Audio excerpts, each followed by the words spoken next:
नमस्कार दोस्तों, स्वागत है आज 28 दिसंबर 2025 की आपकी ताजा 1 मिनट की न्यूज ब्रीफ में, जहां हम देश विदेश की सबसे बड़ी खबरें तेज, साफ और सीधे लेकर आते हैं। अगर आपको हमारा कंटेंट पसंद आए तो वीडियो को लाइक करें, दोस्ती में शेयर करें और अगर अभी तक सब्सक्राइब नहीं किया है तो सब्सक्राइब कर लें। बेल आइकॉन दबाना मत भूलिए। आज का जीके सवाल, सही जवाब कमेंट में लिखिए। सही जवाब देने वालों में से मैं पेश करूंगा एक छोटा सरप्राइज। नीति के अनुसार विजेताओं का ऐलान कमेंट्स में किया जाएगा। प्रश्न, भारत में क्षेत्रफल के हिसाब से सबसे बड़ा राज्य कौन सा है? ए, उत्तर प्रदेश, बी, महाराष्ट्र, सी, राजस्थान, डी, मध्य प्रदेश। सही जवाब कमेंट में लिखिए। जीतने वालों को सरप्राइज इनाम मिलेगा। अब शुरू करते हैं खबरें। कर्नाटक सियासत में घमासान।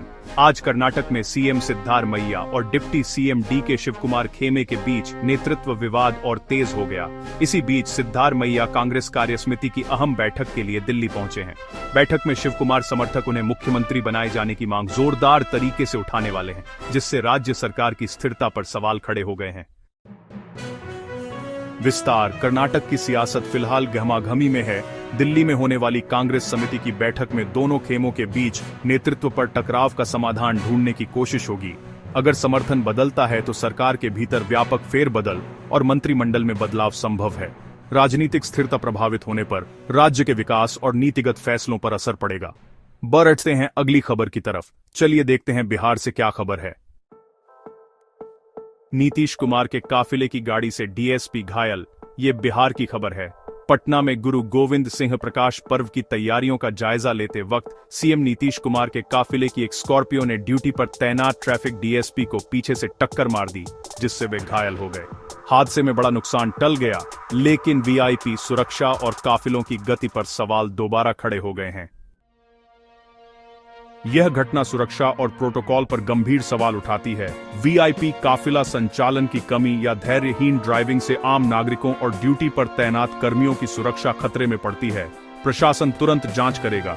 दोषी ड्राइवर या सुरक्षा व्यवस्था में कमी पाई गई तो सख्त कार्रवाई और नए निर्देश लागू हो सकते हैं,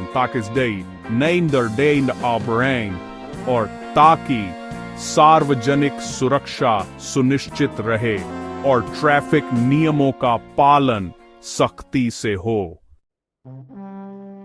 उन्नाव रेप केस, कुलदीप सेंगर की जमानत पर सीबीआई सुप्रीम कोर्ट में। उन्नाव रेप केस में दोषी पूर्व विधायक कुलदीप सिंह सेंगर को मिली सजा निलंबन और जमानत के खिलाफ सीबीआई आज सुप्रीम कोर्ट पहुंची है। एजेंसी ने हाई कोर्ट के आदेश में कानूनी खामियां गिनाते हुए सख्त सजा जारी रखने की मांग की है, जिसे लेकर पीड़िता पक्ष भी निगाहें लगाए हुए है।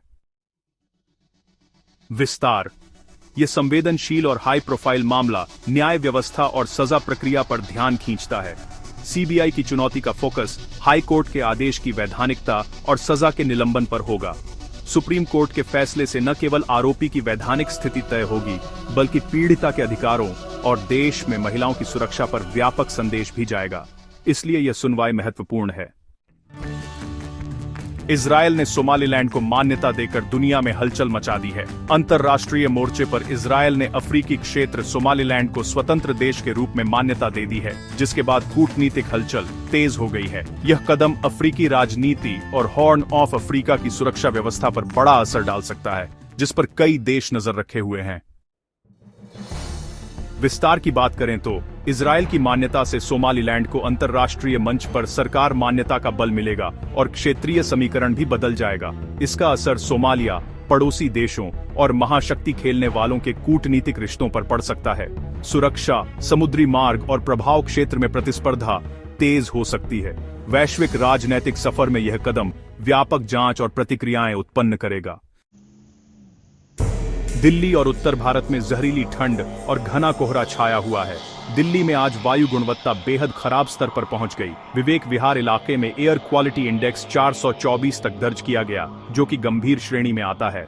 मौसम विभाग ने उत्तर प्रदेश, दिल्ली, पंजाब और हरियाणा में 30 से 31 दिसंबर तक बहुत घने कोहरे और शीतलहर की चेतावनी जारी की है, जिससे सड़क और रेल यातायात पर बड़ा असर पड़ सकता है।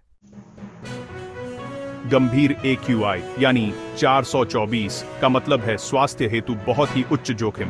खासकर बुजुर्गों, बच्चों और जिन लोगों को सांस से जुड़ी समस्याएं हैं, उन्हें घर पर ही रहने की सलाह दी जाती है। घना कोहरा और शीतलहर के कारण दृश्यता काफी कम हो जाएगी, जिससे ट्रैफिक और ट्रेन सेवाओं में रुकावटें आ सकती हैं और हाईवे पर हादसों का खतरा भी बढ़ जाएगा। लोगों को चाहिए कि मास्क का इस्तेमाल करें, वाहन धीमी गति से चलाएं और अनावश्यक यात्रा से बचें ताकि सभी सुरक्षित रह सकें। यूपी में घूसखोरी के मामलों में राजस्व विभाग पुलिस से भी आगे निकल गया है। यूपी के भ्रष्टाचार निवारण संगठन के आंकड़ों से पता चलता है कि पिछले 4 साल में घूस लेते हुए पकड़े गए 680 भ्रष्ट अफसरों और कर्मचारियों में सबसे ज्यादा 266 राजस्व विभाग से हैं, जबकि 108 पुलिसकर्मी भी पकड़े गए। यह रिपोर्ट सरकारी तंत्र में सिस्टमैटिक करप्शन की गंभीर तस्वीर दिखाती है और अब सरकार पर सख्त कार्रवाई की मांग तेज हो गई है।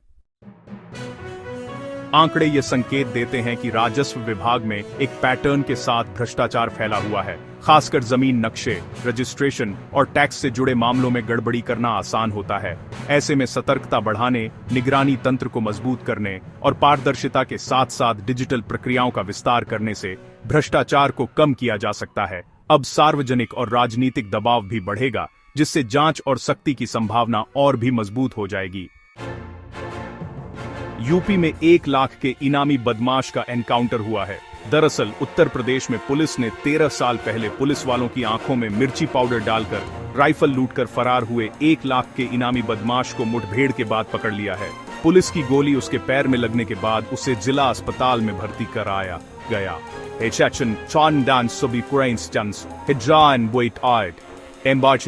इस घटना को पुलिस की बड़ी कामयाबी बताया जा रहा है। विस्तार से देखें तो लंबे समय से फरार एक इनामी को पकड़ना कानून व्यवस्था के लिए वाकई बड़ी सफलता है और इससे पीड़ितों को न्याय की उम्मीद भी मिलती है। मुठभेड़ में घायल होने के बाद गिरफ्तारी से अदालत प्रक्रिया अब तेज होगी। कहा जा रहा है कि इनामी की लोकेशन, उसके गिरोह से जुड़ी जानकारी और पुराने मामलों की जांच अब नए सिरे से संभव होगी, जो सजा और गिरोह के नेटवर्क पर निश्चित ही प्रभाव डालेगा। यूपी के कई जिलों में 10वीं तक स्कूलों की छुट्टी घोषित कर दी गई है। गुरु गोविंद सिंह जयंती के मौके पर नए कैलेंडर के हिसाब से उत्तर प्रदेश के सभी जिलों में 10वीं तक के स्कूलों में 27 दिसंबर को अवकाश घोषित किया गया है। पहले जारी कैलेंडर में इस दिन छुट्टी नहीं थी, लेकिन हाल ही में सामान्य प्रशासन विभाग के संशोधित आदेश के बाद शिक्षा विभाग ने नया निर्देश जारी किया है। सरकारी आदेश में अचानक बदलाव से स्कूलों, अभिभावकों और विद्यार्थियों के शेड्यूल में तो मिश्रित प्रतिक्रियाएं मिल सकती हैं। त्योहार के मद्देनजर लिया गया ये निर्णय विद्यार्थियों तथा उनके परिवारों के लिए राहत और धार्मिक सम्मान का संकेत है, लेकिन शैक्षणिक कैलेंडर और परीक्षा तैयारी पर इसके छोटे-छोटे प्रभाव भी देखे जा सकते हैं। स्कूल प्रशासन को सूचना व्यवस्था और संचार सुनिश्चित करना होगा। एमपी में कड़ाके की ठंड और घना कोहरा छाया हुआ है। मध्य प्रदेश में ठंड और कोहरे का असर बहुत तेज हो गया है और पचमढ़ी, राजगढ़ जैसे इलाकों में न्यूनतम तापमान करीब 4.2 डिग्री तक गिर गया है। 25 से ज्यादा शहरों में पारा 10 डिग्री से नीचे रिकॉर्ड किया गया है।